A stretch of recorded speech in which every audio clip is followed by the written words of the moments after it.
E aí, gurizada? Continuando a aula então de transistores. Hoje a gente vai ver um pouco as aplicações dos transistores, como que a gente pode usar o transistor como amplificador, a seleção de transistor, corte e saturação, método prático para projeto de amplificadores, a diferença de PNP e NPN e classes de amplificadores. Então, é simplesmente infinita a quantidade de circuitos diferentes que podemos construir com transistores, né? Por ele ser basicamente uma peça, basicamente um interruptor controlado eletronicamente, a gente, e além de ele pode ser utilizado também como amplificador, então a gente consegue utilizar ele em muitas aplicações diferentes, tá? Então as aplicações mais comuns, no entanto, são as baseadas em duas aplicações básicas que um transistor possui, como amplificador e como chave. Tá? Então, o transistor como amplificador. O transistor é, em sua essência, um amplificador. Tá? Então ele consegue aumentar a corrente ou a tensão de um sinal aplicado sobre ele. Basta pensar que um amplificador de áudio, que é o exemplo mais fácil de entender um circuito amplificador. Então, quando a gente fala de amplificadores, imagine aqueles amplificadores que normalmente o pessoal coloca nos carros, aquele pessoal que coloca som em carro, né? Pois então, eles precisam de uma ferramenta, né? de um circuito, de um equipamento que se chama amplificador. O principal componente dele, os principais componentes são os transistores, que vão justamente fazer esse serviço de amplificar o som, tá? Então, claro que não é só um transistor que tem lá dentro, vai ter um circuito, mas o principal componente, né, que vai fazer essa amplificação é o transistor, tá? Então, nesse circuito, a entrada do transistor, na entrada do transistor, né, que seria o coletor, a gente colocamos um sinal de áudio de baixa amplitude, ou seja, um sinal de áudio baixo, e na saída a gente obtém o mesmo sinal, só que com amplitude maior. Basicamente é isso. A gente vai ter um sinal que antes ele era baixo, né, com pouca amplitude. Por exemplo, isso aqui, ó, ele vai vir um sinal assim e ele vai sair o sinal com uma maior amplitude. Ok? Basicamente isso. Com isso, o circuito ele terá uma entrada e uma saída, né? Então, no final todo o transistor ele vai ter uma entrada e uma saída e a base, com a qual a base vai controlar. Só que a gente pode controlar, pode definir a entrada e a saída em o que a gente define como entrada ou saída dentro do transistor pode mudar para o propósito que a gente está buscando, tá? Então aqui a gente tem exemplos de formas de utilizar o transistor como entrada e saída. Então, a gente pode colocar aqui, aqui como sendo a entrada, aqui como sendo a saída e a base ligada na terra. Aqui a gente vai ter a entrada na base, a saída no coletor e o emissor como sendo emissor comum.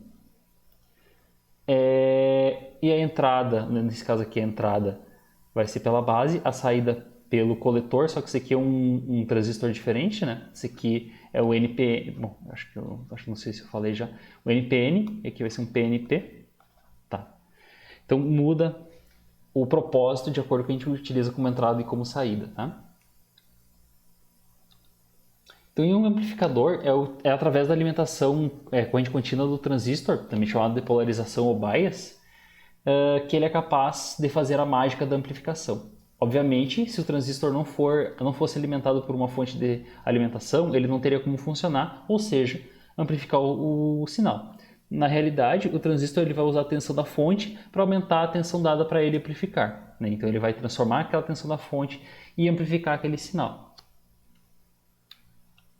Os ganhos de tensão obtidos com um amplificador podem ser assustadoramente grandes, mas são limitados à polarização do transistor. Tá? Por exemplo, suponha que um determinado circuito amplificador possui um ganho de tensão de 30, que é uma característica chamada AV. Tá?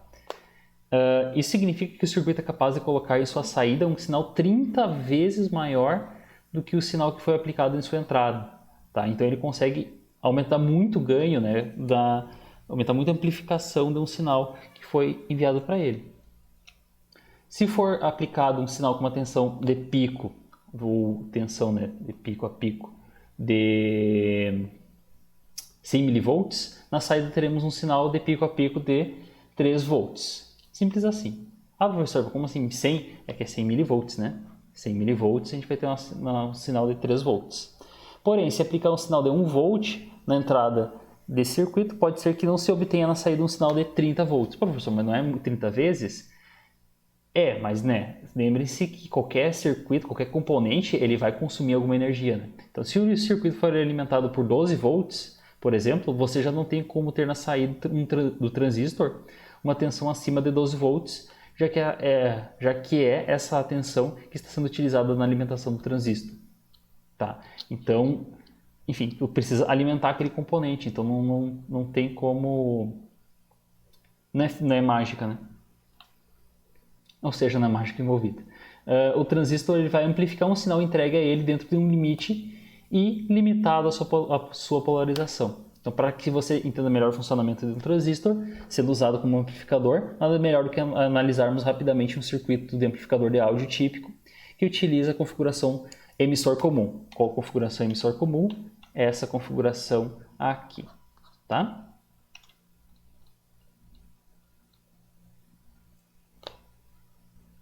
Então aqui a gente tem um circuito de áudio, beleza? Onde que o sinal chega pela entrada, dessa forma, e ele sai amplificado aqui. Pode ver que essa distância aqui, a amplitude do sinal é maior do que a amplitude do sinal aqui, ok?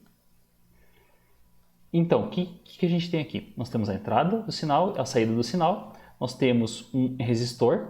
Lembre-se que esse aqui é uma simbologia do resistor no sistema europeu, tá? No sistema americano é aquele vai e vem que a gente utiliza. Normalmente eu tenho utilizado com vocês esse vai e vem, tá? Então todos esses aqui são resistores, tá? Resistor B1, resistor B2, que é da base 1, resistor B2 da base 2, resistor do coletor e o resistor do emissor. E aqui no caso a gente tem um capacitor polarizado, dois capacitores polarizados, um na entrada e um na saída, e outro capacitor polarizado no coletor. Não, desculpa, o capacitor do emissor, desculpa.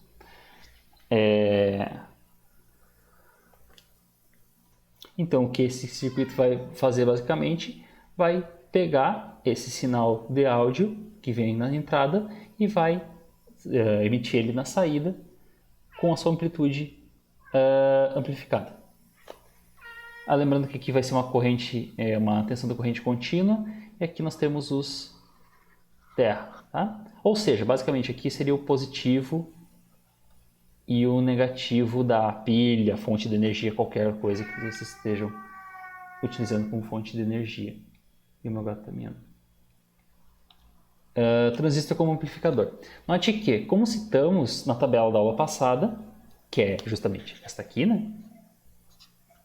A configuração do emissor comum, então quando a gente tem o emissor comum, ele vai apresentar uma inversão de fase de 180 graus no sinal. Ou seja, basicamente o seguinte, se o sinal está vindo, o semiciclo positivo do sinal de entrada é invertido para um semiciclo negativo e vice-versa. Basicamente é o seguinte, se o sinal está vindo positivo, negativo, positivo, negativo, positivo, o transistor ligado na configuração do emissor comum, ele vai ter, se a entrada for essa, a saída vai ser uma inversão da fase. Então, basicamente é o seguinte, vai ser negativo, positivo, negativo, positivo, negativo. Então vai haver uma inversão de 180 graus. O que era positivo fica negativo, o que é negativo fica positivo. Ok? Repare que esse é feito pela onda senoidal que desenhamos na figura anterior para exemplificar o funcionamento do amplificador, que é o que eu tinha falado aqui.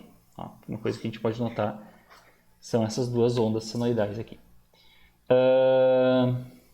Em amplificadores de áudio comerciais, é comum o uso de amplificadores de mais de um estágio, isso é, a saída do amplificador é conectada à entrada de um segundo circuito amplificador de forma a amplificar ainda mais o som. Como o segundo estágio irá inverter novamente o sinal, na saída do amplificador ele será apresentado de forma correta. Ou seja, ele quer dizer o seguinte, ó.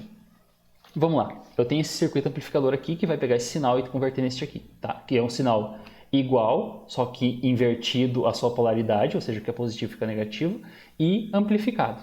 O que a gente pode fazer? Bom, primeiro a gente pode utilizar um outro transistor, uma outra configuração exatamente igual a essa, para pegar esse sinal aqui, utilizar ele como entrada no segundo circuito e vai ter uma outra saída que vai ser esse sinal aqui, só que invertido e mais amplificado. Ou seja, a segunda saída vai ser basicamente esse sinal assim, bem amplificado. Tá? E na mesma configuração deste aqui, ou seja, inicia com positivo, negativo, positivo, negativo. Tranquilo? Isso a gente pode fazer várias vezes, né? Amplificando. Então, justamente, ele vai ser, se ele for amplificado novamente, o sinal vai ser apresentado de forma correta, né? Ou seja, se iniciou em positivo, ele também vai lá e inicia em positivo. Aí negativo, positivo, etc. Tá? Repare que o circuito ele não é muito diferente do que havíamos apresentado do circuito, para o circuito de emissor comum. A diferença está na existência de alguns resistores e capacitores, além da indicação de alimentação. Né? Então a gente tem aqui alguns resistores, né? O resistor da base 1, o resistor da base 2. Nós temos o resistor do coletor, o resistor do emissor e um capacitor do emissor aqui. Tá?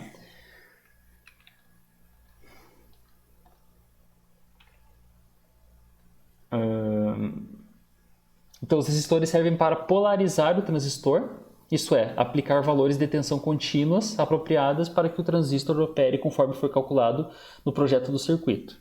Ok? Ou seja, é porque todo equipamento ele vai ter que ter algum tipo de resistor, né? Porque ele não vai ser alimentado diretamente pela fonte de alimentação. Raramente, sei lá, não sei que tu conseguir ter uma fonte de alimentação regulada, que daí tu possa colocar algum equipamento sem resistor, mas daí, enfim, é exceção, né? Não é a regra. Tu sempre vai precisar de um resistor, alguns resistores, para poder manipular a tensão, né? Ou, nesse caso aqui, polarizar corretamente, tá? Então, mais adiante estaremos vendo de forma sucinta como esses cálculos são feitos, tá? A gente vai ver como se calcula isso. Por hora, basta saber que esses cálculos são feitos baseados nos valores que são pretendidos para a corrente do coletor, para a corrente de coletor, tá? Ou seja, a corrente que vai passar pelo coletor. Lembrando, quem é o coletor? É este carinha aqui, ó. No transistor, o coletor é este carinha aqui, tá? Esse é o coletor e este é o emissor. E este é a base. Okay? Então, num resistor é assim que funciona.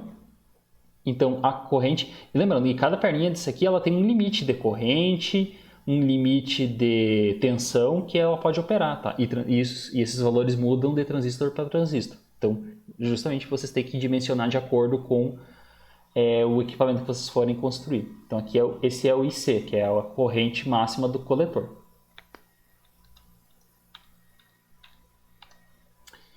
Então, por hora, basta saber que esses cálculos são feitos nos valores que são pretendidos para a corrente de coletor e para a tensão entre o coletor e o emissor, entre outros, tá?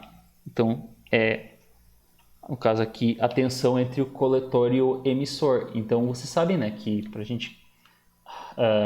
a tensão em si é sempre na verdade, diferença de potencial que interessa para a gente, né, que é a DDP.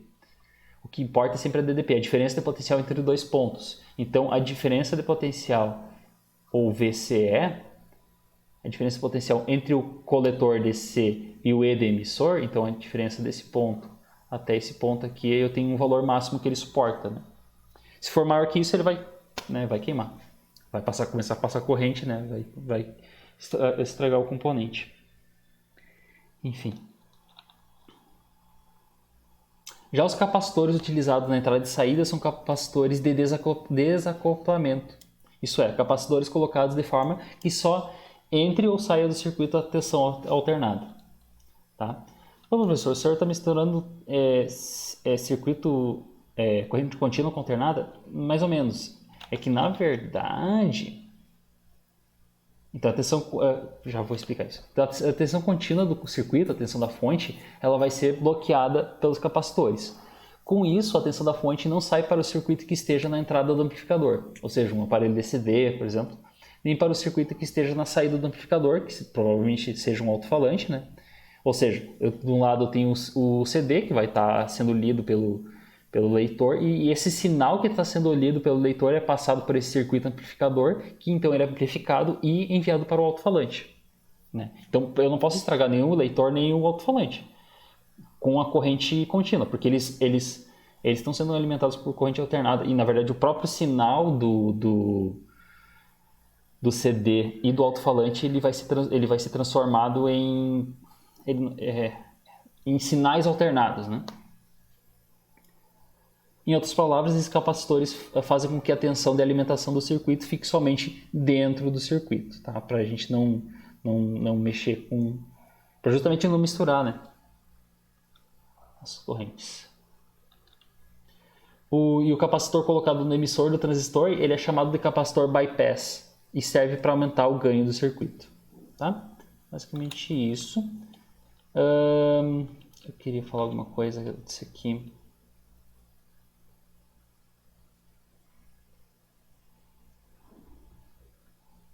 Assim, porque como vocês já devem ter visto na TV, vídeo, sei lá, que as ondas sonoras elas se apresentam desse formato aqui, né?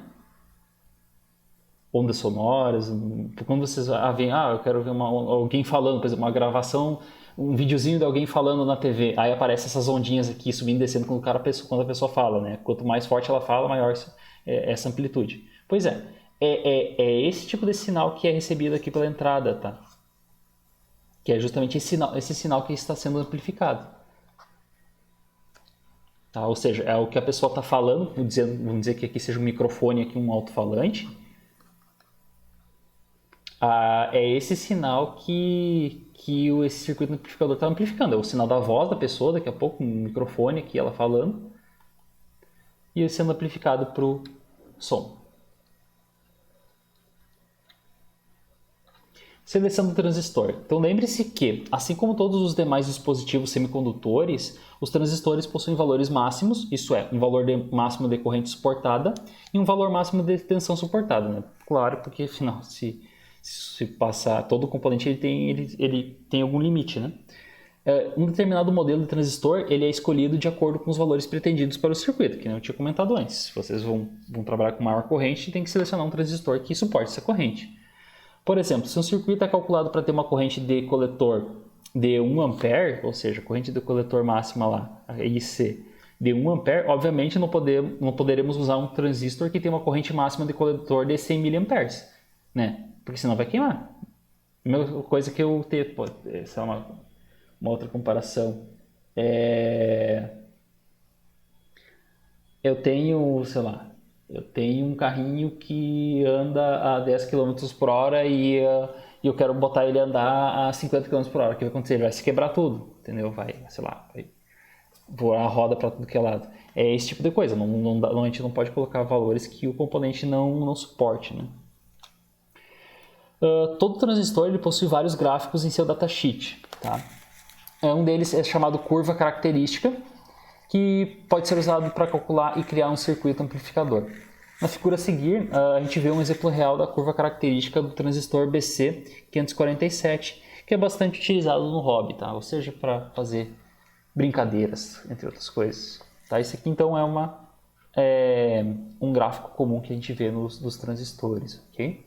Onde que aqui no eixo Y nós temos a corrente máxima do coletor, e aqui no eixo X nós temos a tensão máxima do emissor. Okay? Então, de acordo com que aumenta a corrente do coletor, chega num ponto em que o emissor vai estabilizar a tensão, ok? Então a curva característica mostra o comportamento de três parâmetros. A corrente do coletor, que é o que eu tinha comentado, né? Que é a corrente da saída do transistor,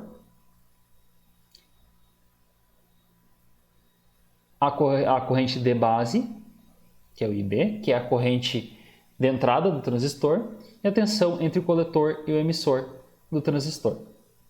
Ok? Como já explicado, os gráficos presentes no datasheet assumem a configuração emissor comum. Então, eles assumem essa característica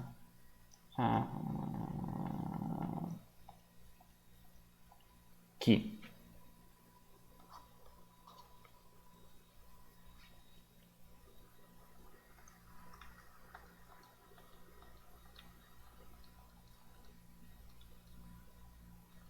Cadê? Aqui. Em cima da curva característica, traçamos uma reta chamada reta de carga e descobrimos o ponto de operação ideal do transistor, chamado ponto quiescente, ou simplesmente Q. Esse ponto é onde queremos que o transistor trabalhe e, descoberto esse ponto, podemos facilmente calcular os valores dos resistores para a correta polarização do transistor, isto é, para que o transistor funcione no ponto Q. Para traçar, tá, professor, como é que eu faço para traçar essa reta? Eu vou aqui e faço assim? É assim que eu tenho que fazer, professor? Já vamos ver. Para traçar essa reta, você deverá arbitrar o valor da fonte de alimentação do circuito, a corrente de base que será usada e a corrente de coletor máxima que você espera que o circuito use. A ideia é fazer com que o ponto Q fique preferencialmente no centro da reta de carga. Isso ocorre porque se a tensão entre o coletor e o emissor for muito baixa, o transistor entrará em saturação, deixando de funcionar corretamente. E se a corrente do coletor for muito baixa, o transistor entrará em corte e não funcionará. Tá? Que a gente vai ver esses conceitos melhores daqui a pouco em corte e saturação. Ou seja, a gente quer fazer uma seleção de parâmetros em que o transistor funcione corretamente. Basicamente é isso, tá? A gente não vai colocar um valor aí que corte o seu funcionamento ou que em outro ponto que sature ele, tá? Para que essa ideia fique mais clara, vamos traçar uma reta na curva característica desse nosso transmissor. Para isso, estipulamos que a nossa fonte de alimentação seria 12 volts, sendo que esse valor vamos colocar no eixo X. E para a corrente do coletor, a gente finaliza a reta em 100 mA, que é a corrente máxima desse transistor. Tá? Vamos traçar essa reta primeiro. Então, a primeira coisa que eu faço, bom, o circuito que a gente vai operar, ele vai ser de 12 volts. Ok? Beleza, então, essa aqui é o eixo X e o eixo X é a tensão entre o coletor e o emissor. Tá? Então, ele vai ficar aqui em 12 volts. E a corrente, a gente vai colocar aqui no máximo desse transistor, que é 100 mA, ok? Então, vai trabalhar em 100 mA. Então, a gente vai traçar, tendo esse ponto aqui e tendo esse ponto aqui, nós traçamos essa reta aqui, beleza? Para que o nosso ponto Q ficasse aproximadamente ao centro da reta, escolhemos a corrente base de 200 microamperes. Tá? Então, para ele ficar mais ou menos aqui no meio, a gente pode escolher esse ponto aqui. Ok, esse ponto aqui, qual é a corrente de base dele? A corrente de base vai ser aqui, 50 microamperes.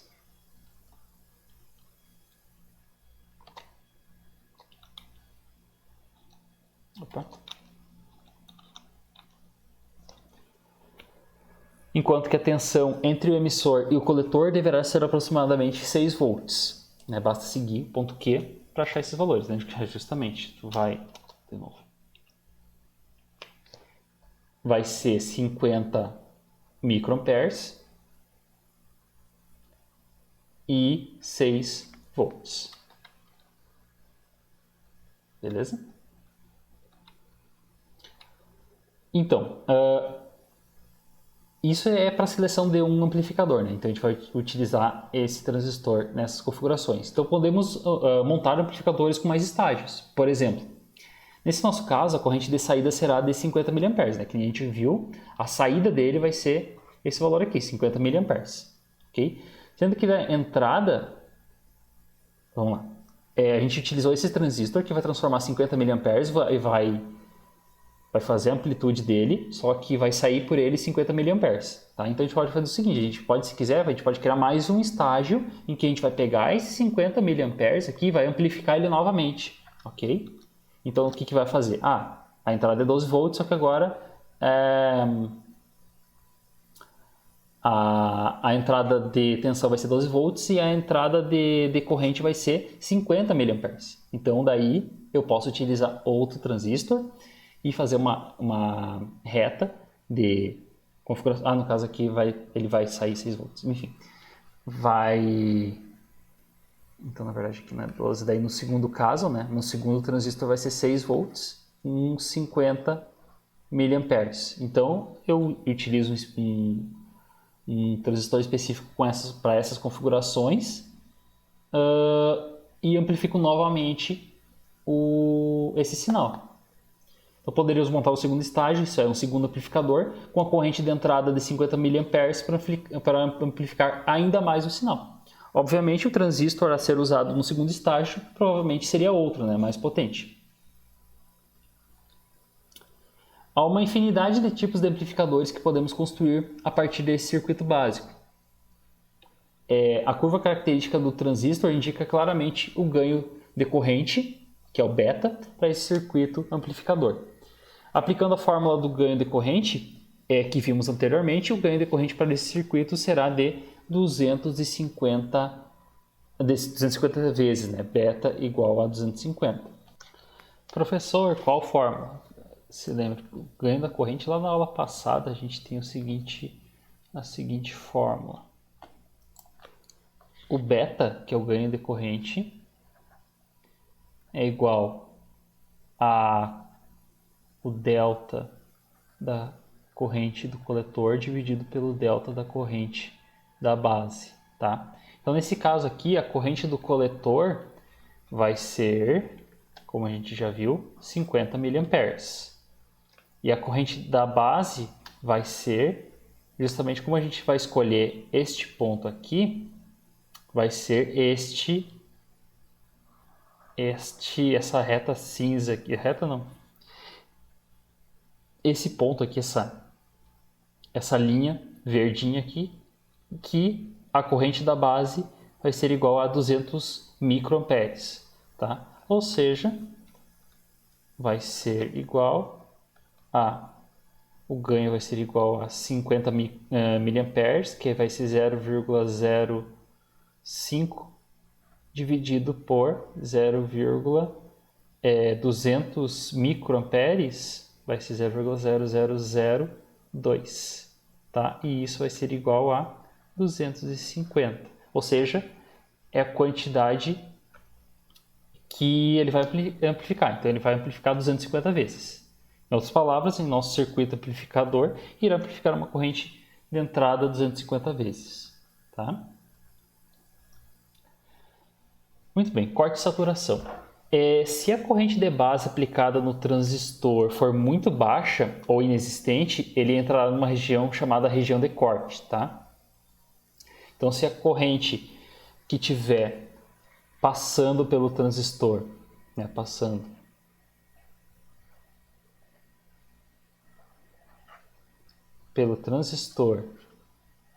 for muito baixa, ele vai chegar num ponto em que lembrando, o transistor ele funciona, querendo ou não, apesar de ele amplificar, ele também funciona como sendo uma chave, né, um interruptor. Se não tiver corrente o suficiente para passar, ele corta essa ligação, ou seja, para de passar corrente. Logo, é uma região de corte. Tá? Onde a tensão entre o coletor e o emissor também vai ser muito baixa. Tá? Podemos dizer, inclusive, que o transistor estará desligado, né? Porque justamente ele não vai conseguir mais passar corrente por esse transistor, então é como se ele tivesse desligado.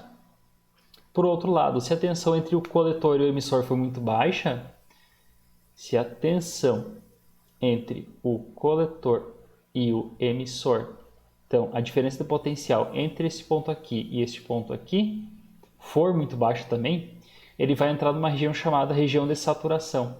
Tá? E quando o transistor entra nessa região, o amplificador também não vai funcionar. Ok? Por isso é que dissemos que o ideal é colocar o ponto Q, ou seja, o ponto que é quiescente, no meio do gráfico, né? Para que ele não entre nem em corte, nem em saturação. Né? Então, justamente, a gente tenta escolher esse ponto no meio aqui para que ele não chegue num ponto onde... Porque aqui é a corrente máxima que ele vai trabalhar, a tensão máxima que ele vai trabalhar, ele vai cortar... Opa, que risco feio. Ele vai cortar a partir desse ponto aqui. Ele não vai mais deixar o sinal ser amplificado mais do que esse valor, e nem mais do que este valor aqui. Opa, aqui também. Tá? E vai fazer mais sentido nos gráficos mais para frente. Então, para que você entenda melhor essa questão de corte e saturação, considere a figura a seguir.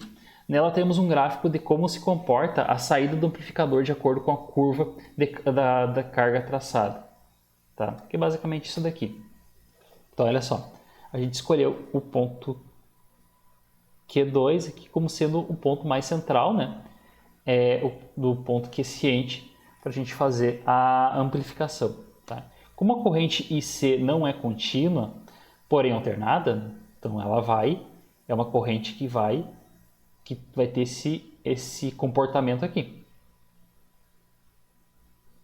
Veja que o ponto Q deverá deixar um espaço para que a corrente variar para cima e para baixo de forma que o amplificador funcione a contento. Então, olha só, isso aqui, esse comportamento nada mais é do que valores positivos e negativos de tensão. Tá? Então, vamos lá, uma corrente alternada, eu vou ter aqui, por exemplo, nesse exemplo ali que a gente está trabalhando 12 volts, né? Então, ele vai trabalhar com mais 12... Ele vai trabalhar com mais 6 volts e menos 6 volts. Por quê? Porque ele vai trabalhar entre esses 6 volts até 12. E aqui, na verdade, para trás ele vai até 2 volts, basicamente. Tá? Até aqui 2 volts. Beleza? Então ele tem que ter esse campo para poder trabalhar. Ou seja, ele tem que poder amplificar 6 para um lado e 6 para o outro. Tá? No caso aqui é uma aproximação. De forma que o amplificador funciona a contento. Porque justamente ele vai pegar um sinal de entrada pouco amplificado e vai amplificar ele. Para ele poder fazer essa amplificação, ele precisa ter espaço para poder amplificar. Ok? Se a gente estiver trabalhando com esse ponto, onde que aqui eu estou colocando a reta central no meio. Pode acontecer em que a reta central não fique no meio, que acho que a gente vai ver mais pra frente, exatamente aqui. Ó.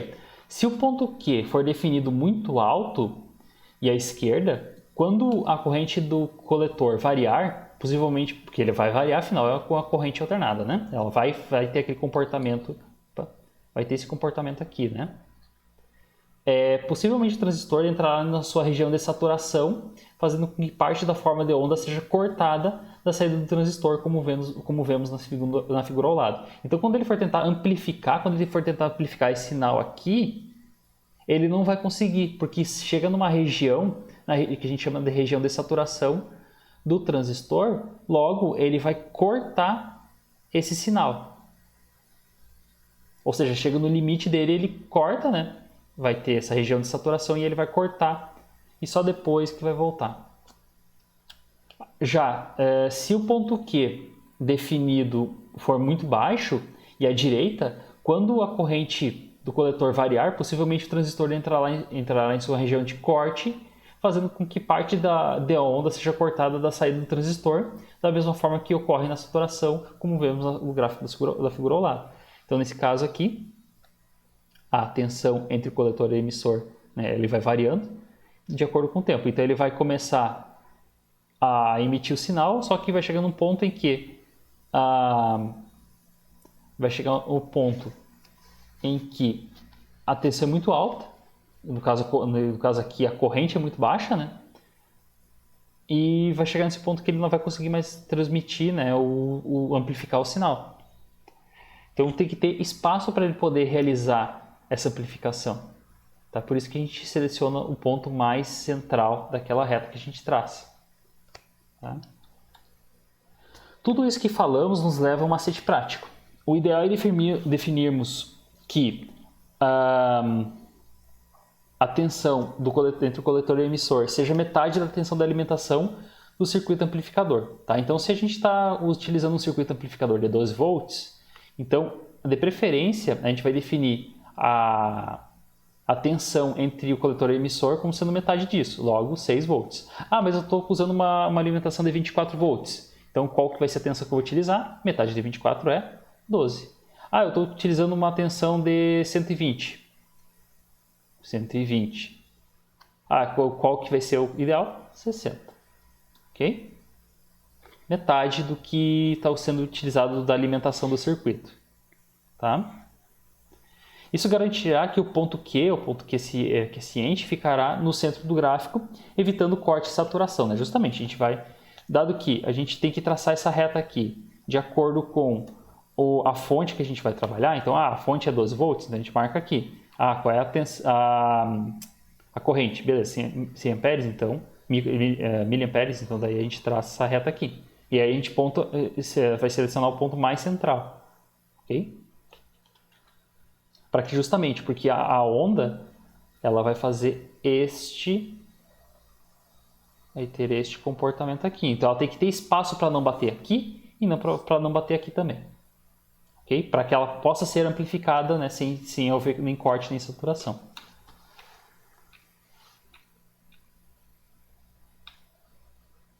Isso tá. Como temos definido qual será o valor da tensão de alimentação do transistor, do valor da tensão entre o coletor e o emissor, né, a tensão entre o coletor e o emissor, e a corrente do coletor, fica muito fácil calcularmos os demais valores para o circuito amplificador do emissor comum, como um clássico que a gente apresentou. Método prático para projetos de amplificadores. Então, a seguir é apresentado um método prático para o cálculo dos valores dos resistores e do capacitor de bypass para o amplificador de áudio típico usando uma configuração de emissor comum. Okay? Em um circuito emissor comum, a relação entre as três correntes, corrente base, corrente do emissor e corrente do coletor, é dada através da seguinte forma. Então, a corrente do emissor nada mais vai ser a corrente do coletor mais a corrente de base. Lógico, né? Dado que nós temos um transistor nessa configuração aqui, onde que o coletor está aqui, a base está aqui, o emissor está aqui e nós temos uma corrente fluindo daqui e daqui, e as duas estão se encontrando e vindo para cá, logo a corrente do emissor vai ser a soma da corrente do coletor mais a corrente da base.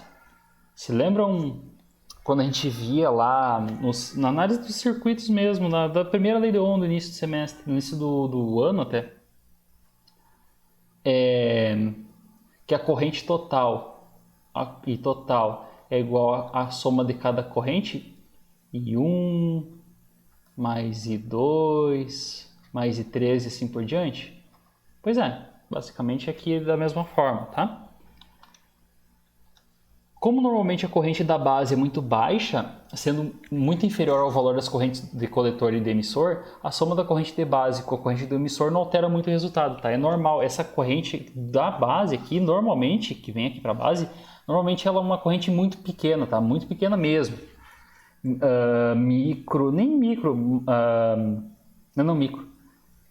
Microamperes, tá?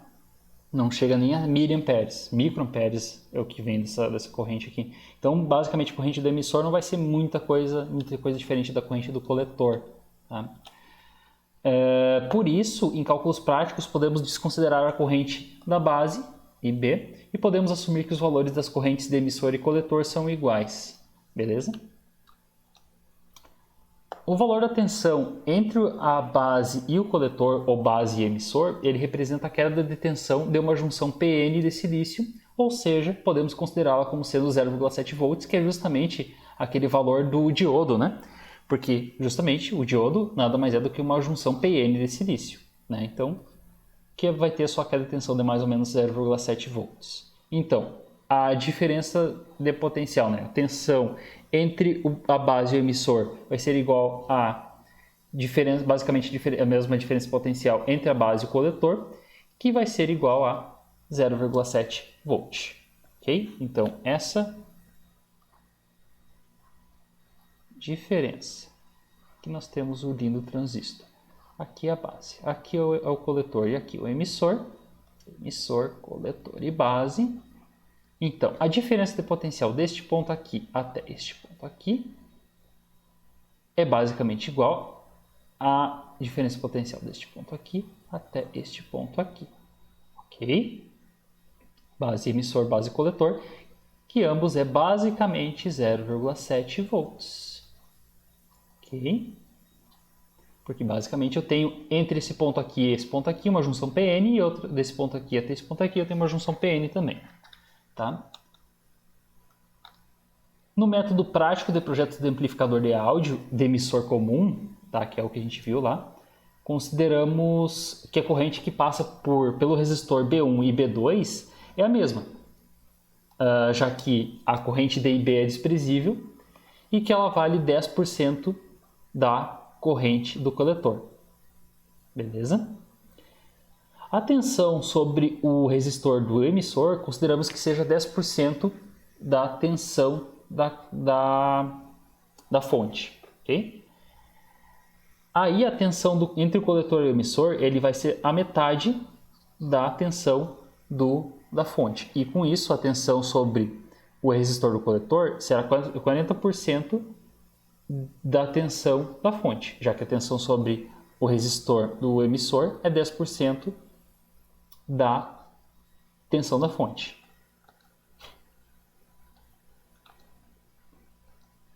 Novamente, então vamos lá. Agora que tem os desenhos aqui.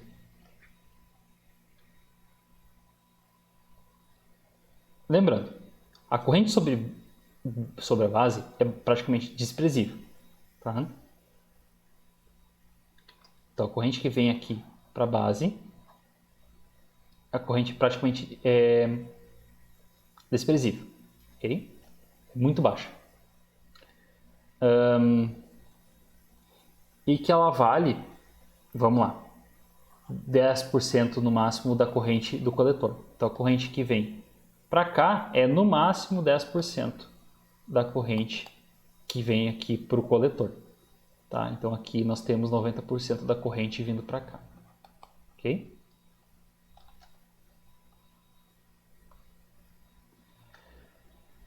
A tensão sobre o resistor do emissor consideramos que seja 10% da tensão da fonte.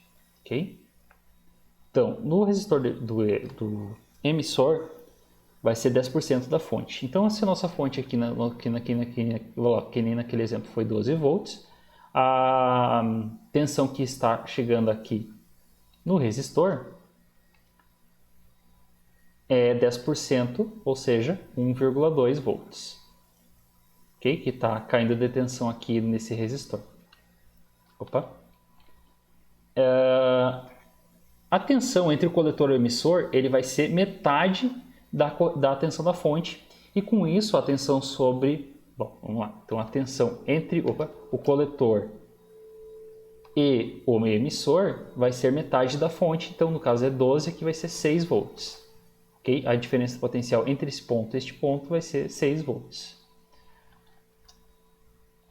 Essa regra que eu estou falando aqui para vocês, ela vale considerando essa configuração normal aqui, tá? Essa configuração mais mais comum. Tá. E com isso a tensão sobre o resistor do coletor ele vai ser 40% da tensão da fonte. Tá? Então, sobre o resistor RC, vai ser 40% da fonte. Por quê? Lembra que aqui no resistor está caindo 10% da tensão da fonte? 10% da tensão da fonte dá 1,2. Aqui entre o emissor e o coletor nós temos 6 volts, porque é justamente o valor da metade da fonte. Por que tem que ser a metade da fonte? Porque nesse transistor, pessoal, ele precisa ser, de preferência, a metade para que ele possa ter toda a sua amplitude sendo utilizado. Ok? Sem corte nem saturação. Beleza? Então, com isso, normalmente é a metade da tensão da fonte. Beleza? Então, metade da tensão da fonte vai só para o transistor. Então, analisando esse circuito. Se aqui eu estou tendo 12 volts, metade dele vai ser de queda de tensão entre o coletor e o emissor. Ok? Sendo que, olha, se a gente analisar, aqui nós temos uma ligação paralela, né? Tá vindo para cá e para cá, certo? Então, quando a gente tem um circuito em paralelo, a tensão é igual nos dois pontos, então está chegando 12 volts nos dois pontos, mas a corrente é dividida, tá? Beleza, então aqui está chegando 12 volts, beleza? Aí nesse ponto aqui vai cair 6 volts, nesse resistor aqui vai cair 10% dos 12 volts, ou seja, 1,2, e aqui vai cair quanto? 40%. Por quê? Porque 40%, professor, e não 90%. Esse 90% aqui é da corrente, tá? Não é da tensão. Deixa eu até tirar isso aqui. Esse 90% é da corrente, tá? Não é da tensão. Então, sobre esse resistor vai cair 40% da tensão. Esses 6 volts é quantos por cento de 12? 50, né? 50%. Mais 40, mais 10 dá quanto? 100%, ou seja, os 12 volts estão caindo desse lado aqui, tá correto, tá? Tá fechando certinho. Logo vai ser 1,2 volts aqui, 6 volts aqui, e aqui vai ser 4,8, isso, 4,8 volts. Exatamente isso, então eu vou ter caindo aqui 4,8 volts de tensão. Já que a tensão do resistor do emissor é 10% da tensão da fonte. Muito bem. E a reatância capacitiva do capacitor de bypass, que é o CE, esse bicho aqui, é 10% do valor do resistor do emissor, ok? Claro que eu não ensinei para vocês reatância capacitiva, tá? Então, se precisasse em algum momento precisar de algum cálculo, eu tirei algumas coisas, então se precisar de algum momento calcular isso, eu vou dar os valores, ou eu vou dizer que não precisa, enfim. Tá? Então, para o cálculo do valor desse capacitor, utilizamos um valor de frequência de 1 kHz, que é o valor padrão usado para cálculos de áudio. Tá? Ao efetuarmos os cálculos necessários, chegamos aos seguintes valores. Tá? Então, aqui nós temos basicamente os cálculos, as fórmulas para a gente calcular o resistor da base 1, o resistor da base 2, o resistor do coletor, o resistor do emissor e o capacitor do emissor, ok?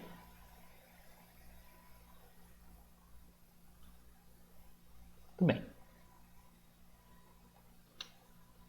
É claro que, que esses cálculos são todos de ordem prática, de forma a tornar o projeto de amplificador de áudio um processo rápido. Obviamente, em livros de eletrônica mais conservadores, você encontrará cálculos muito mais precisos, que no final das contas o levará a encontrar os valores muito próximos dos nossos. Tá? Basicamente, isso aqui vai se tornar as fórmulas disso que a gente entendeu aqui, ok?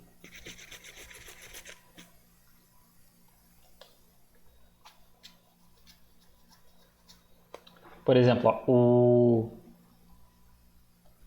o resistor do coletor nada mais é do que 40% da tensão da fonte, naquele caso lá 40% dá 4,8, né, volts, dividido pela corrente do coletor. Corrente do coletor lá, daí teria que calcular, mas enfim, é pela corrente. Isso aqui, olha só que interessante, o cálculo do resistor é igual a volt. Volt é o que mesmo? Diferença de potencial dividido pela corrente. Isso aqui parece o quê? A primeira lei de Ohm, né? U igual a R vezes I. Pois então, trocando em termos, nós temos aqui a resistência nada mais é do que a diferença potencial dividido pela corrente. Nesse caso aqui, a diferença potencial vai ser 40% do valor da fonte, dividido pela corrente. Viu? Aí aqui o cálculo do resistor do emissor nada mais vai ser do que 10% do valor da fonte dividido pela corrente. Que também vira a primeira lei de Ohm também. Aí nós temos o cálculo do resistor da base 1 e o resistor da base 2 e também o cálculo da capacitância do emissor. Beleza? Aí tem, enfim, é o cálculo.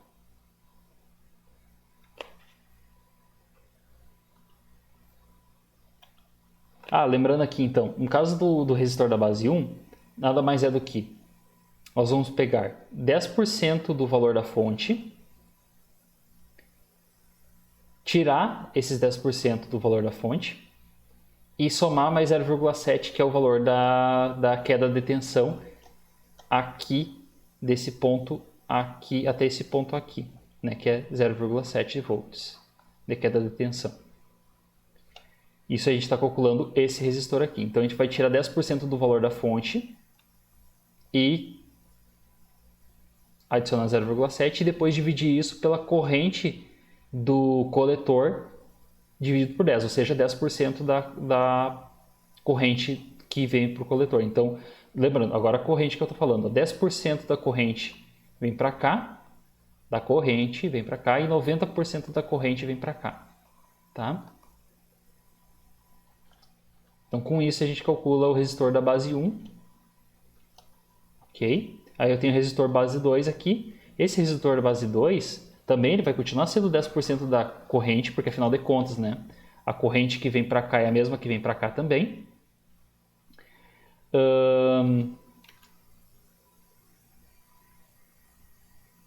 No caso desse aqui vai ser 10%,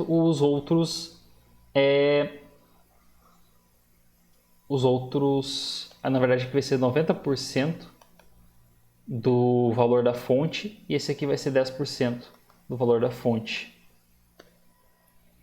que tem que ter o valor da resistência, tá? Ou seja, basicamente eu estou colocando, porque aqui está vindo 12 volts, correto? Pois então, aí eu tenho que ter a queda de tensão desses 12 volts, então aqui vai cair 90% desses 12 volts e aqui vai cair os outros 10%, tá? E depois, enfim, o cálculo do capacitor.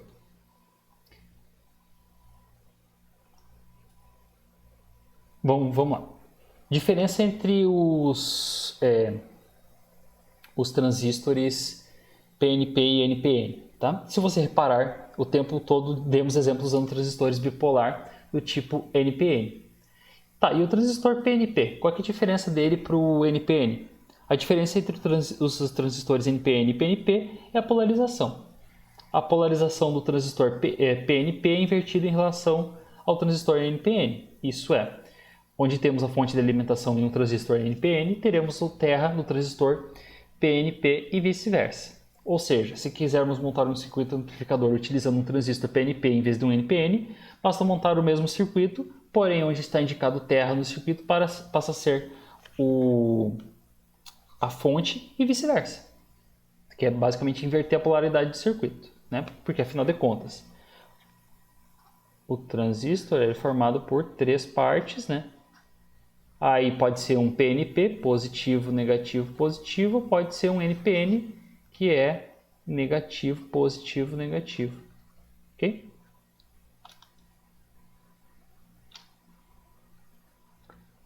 Classes de amplificadores. Daí a gente tem algumas classes de amplificadores.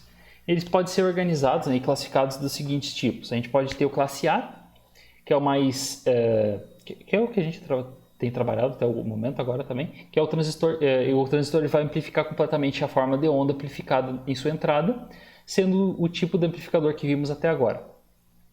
O problema desse tipo de amplificador é a eficiência, isso é, o quanto eles consomem para a sua própria operação. Amplificadores classe A têm eficiência na faixa de 50%, tá? Então metade dele está sendo utilizado da potência, ele utiliza para amplificar, e a outra metade, né, cada watt entregue em sua saída ele consome o mesmo para a sua própria operação, ok? Lembrando, isso é potência, tá? Watt, potência.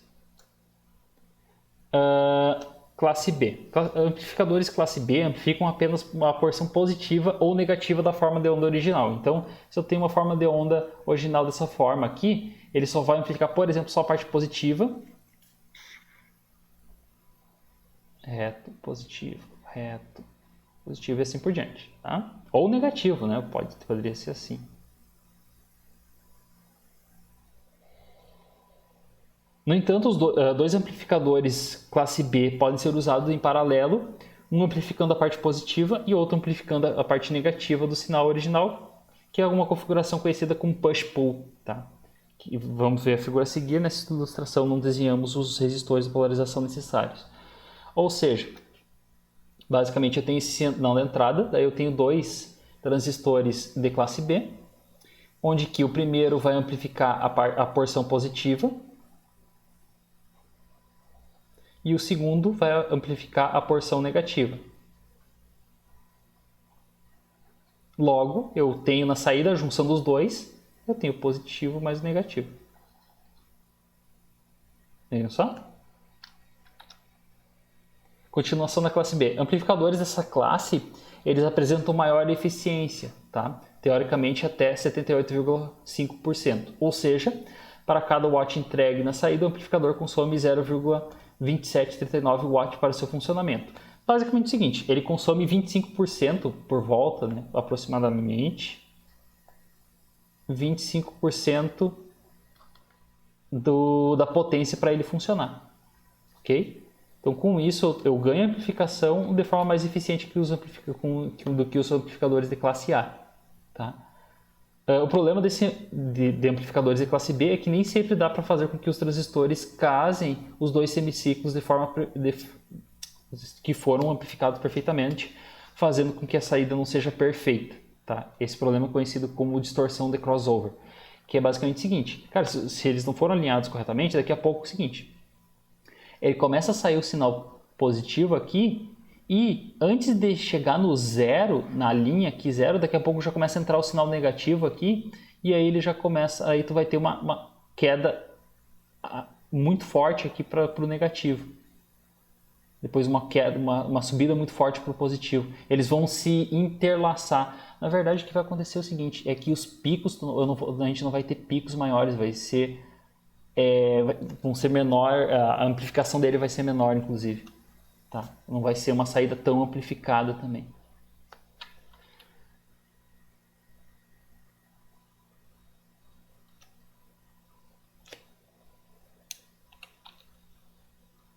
Classes AB.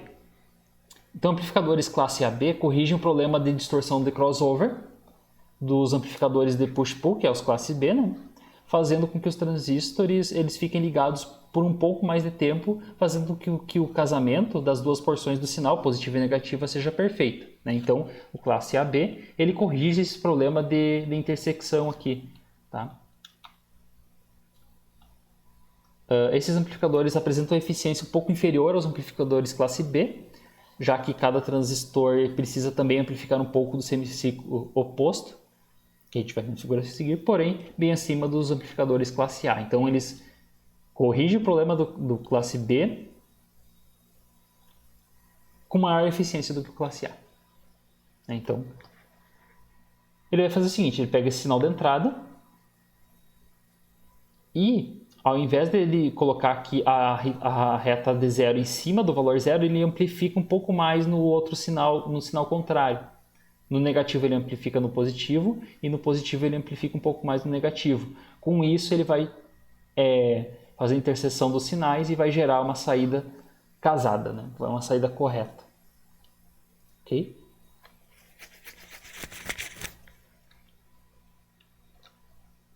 E aí nós temos os amplificadores classe C, que os amplificadores classe C amplificam apenas uma pequena parte, menos de 50% do sinal original. Tá? Com isso, a saída desse tipo de amplificador não terá boa fidelidade. A vantagem, no entanto, é sua eficiência de até 90%. Né? Então, eu preciso de um transistor de amplificador que gaste pouca energia. Então, esse é o caso, só que ele não vai ter uma boa fidelidade. Então, o sinal que está sendo gerado lá, vamos dizer que o cara está tocando uma música e está tentando amplificar, essa música não vai ter uma boa qualidade na saída. Né? Esse tipo de amplificador pode ser usado em aplicações onde a fidelidade não é necessária. Por exemplo, megafones, que são usados para amplificar apenas a voz humana e não música. Né? Então pode ver aquela voz metálica do megafone, né? Ele está se amplificando, tem uma boa eficiência, porque megafone é tudo com pilha, né? E ele vai trabalhar num range só para voz humana, não para música, né? É específico para tocar música, tá? Já os classe D, eles funcionam de maneira completamente diferente. Eles vão converter o sinal original em uma sequência de pulsos retangulares e essa forma de onda retangular vai ser amplificada e posteriormente convertida de volta em um sinal analógico. Essa técnica é chamada de modulação por largura de pulso, tá? O PWM. Isso permite que os amplificadores classe D obtenham alta eficiência e, ao mesmo tempo, alta fidelidade. Isso é uma forma bem semelhante a como que a gente faz para transformar sinais analógicos em digitais e depois de digital em analógico. Tá? Então, o que é feito num amplificador de classe D? Vem um sinal analógico, um sinal em formato de onda. Utilizando comparadores, ele vai transformar em um sinal quadrático. Aí usando o chaveador que vai amplificar o sinal. Vai amplificar então um sinal quadrático amplificado. E depois passa por um filtro passa-baixa. E nós temos a saída, um sinal amplificado. Ok? E é isso por essa aula. Lembrando que vai ser 3 aulas sobre transistores, a próxima aula é a parte final de transistores. Eu coloquei já na primeira aula, e eu aconselho que vocês olhem, uma playlist somente sobre transistores, tá? No link lá do Siga é o link maiorzinho, tá? Que aparece como uma playlist. Aí, como é uma playlist, são vários vídeos, tá? É bem interessante, eu recomendo que vocês olhem, ok? No mais é isso. Feito, gente.